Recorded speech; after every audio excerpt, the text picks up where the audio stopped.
Est-ce que vous vous souvenez de ce dessin de vampire que j'ai fait il y a quelques semaines? Eh bien aujourd'hui je vais continuer cette série et dessiner une nouvelle arcane de mon cercle de créatures magiques. Je vous ai demandé sur Insta si vous aviez des envies particulières de personnages fantastiques, et certains d'entre vous m'ont suggéré les sirènes. Ce qui tombe plutôt bien étant donné qu'on est au mois de mai. Et qui dit mai dit mermaid. Pour ceux qui ne connaissent pas, c'est un challenge suivi par les artistes du monde entier qui consiste tout simplement à dessiner des sirènes pendant le mois de mai.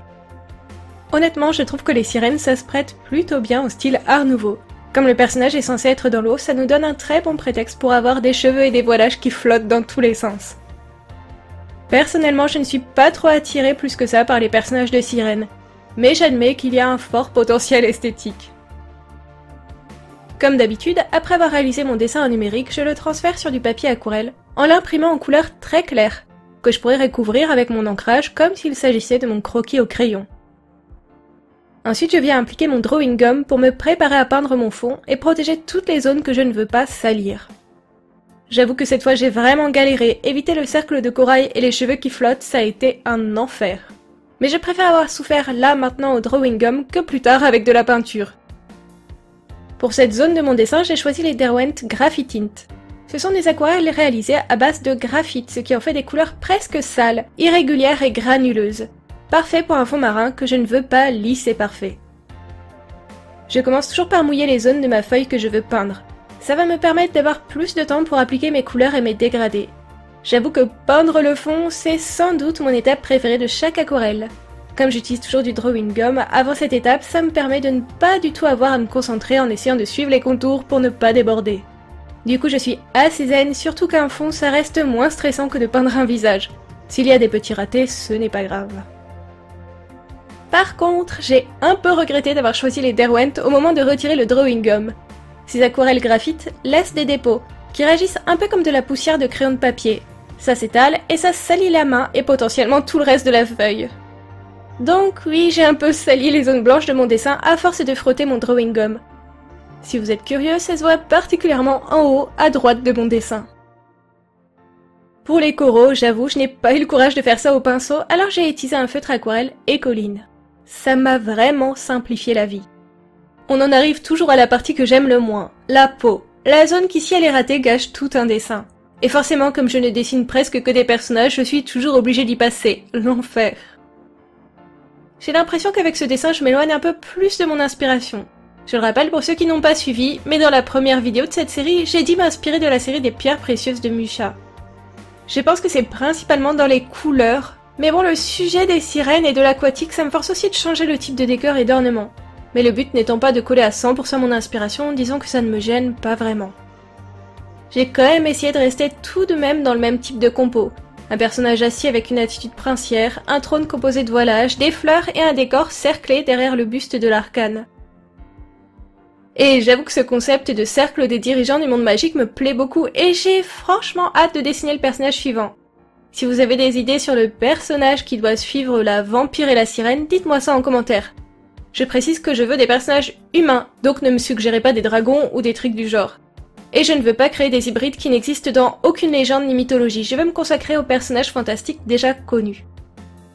J'imagine cette série comme une succession de portraits des dirigeants qui orneraient la salle de rassemblement des arcanes.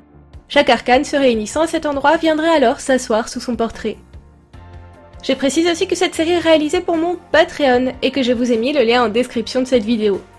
Si vous allez sur mon profil Patreon et que vous vous abonnez avant le 1er juin, vous pourrez choisir d'acheter soit un print de cette sirène, soit la planche de coloriage de ce dessin en version numérique, soit les deux. Alors n'hésitez pas, parce qu'en juin ça ne sera plus possible de les avoir. Après le fond, et pour tout le reste de ma peinture, je n'ai plus utilisé le Derwent Graphitint. Mais j'ai ressorti mes aquarelles Gansai Kuretake, parce qu'il n'y a que pour le fond que je voulais un aspect granuleux. En règle générale, je déteste cet effet, et je préfère les aquarelles au rendu lisse. Je sais que beaucoup d'aquarellistes adorent les aquarelles granuleuses, mais je trouve que ça ne convient pas au portrait, alors que pour des peintures de décor et de paysages, je comprends très bien l'intérêt. Vous noterez aussi que mes feutres Écoline réagissent assez violemment à l'eau, et j'ai réalisé à cet instant que j'aurais dû colorer mon cercle de corail à la toute fin de mon dessin. Mais avec mon ancrage à la fin, je devrais être capable de cacher les petites bavures oranges, donc pas trop de regrets à avoir. C'était la première fois que j'utilisais ces feutres, alors j'avoue que j'apprends en même temps. D'ailleurs, je pourrais peut-être faire une vidéo dédiée sur ces feutres. Je sais que les feutres aquarelles, ça intéresse pas mal certains d'entre vous. J'avoue, pour les écailles de ma sirène, j'ai eu la grosse flemme de les représenter de manière très réaliste. Mais je me disais aussi que si je les détaillais trop, ça trancherait trop avec le reste de mon illustration. Parce que pour ce dessin, je suis partie sur des contrastes et des ombrages assez doux, très loin de ce qu'aurait pu être une mise en couleur réaliste. Sinon, je vous explique souvent que le rendu aquarelle mouillé et sec est assez différent, alors j'ai essayé de vous faire un petit timelapse pour vous montrer à quel point les couleurs et les contrastes s'atténuent en séchant, et c'est assez bluffant. On en arrive doucement aux finitions et aux touches dorées. Un défaut de cette encre, c'est que les paillettes retombent toujours au fond du pot et qu'il faut remuer le flacon pour obtenir une belle encre dorée. Et non, il ne suffit pas de remuer une fois au début de votre dessin. J'ai dû le remuer plusieurs fois en cours d'utilisation parce que les paillettes se faisaient de moins en moins présentes. Je ne pense pas avoir trouvé l'aquarelle dorée qu'il me fallait avec ce pot, même si le rendu est quand même très joli. Et enfin, les touches finales. L'ancrage au stylo, au crayon et les petites touches de lumière avec mon Posca blanc. J'en profite tout de suite pour vous dire que je suis en ce moment en live sur Twitch. Donc à la fin de cette vidéo, venez me rejoindre. Pour le sujet du jour, je vais offrir le dessin que je vais réaliser en live par tirage au sort à l'un de mes abonnés Twitch. D'habitude, je vous fais ce genre d'annonce en fin de vidéo, mais vous coupez toujours avant. Sachez-le, je vous vois dans les stats, vous ne pouvez pas nier.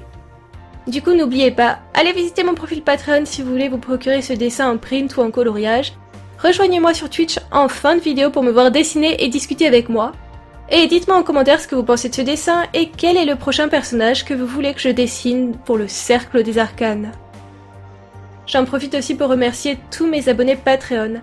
C'est en grande partie grâce à vous que je peux continuer à faire des vidéos, alors merci à vous.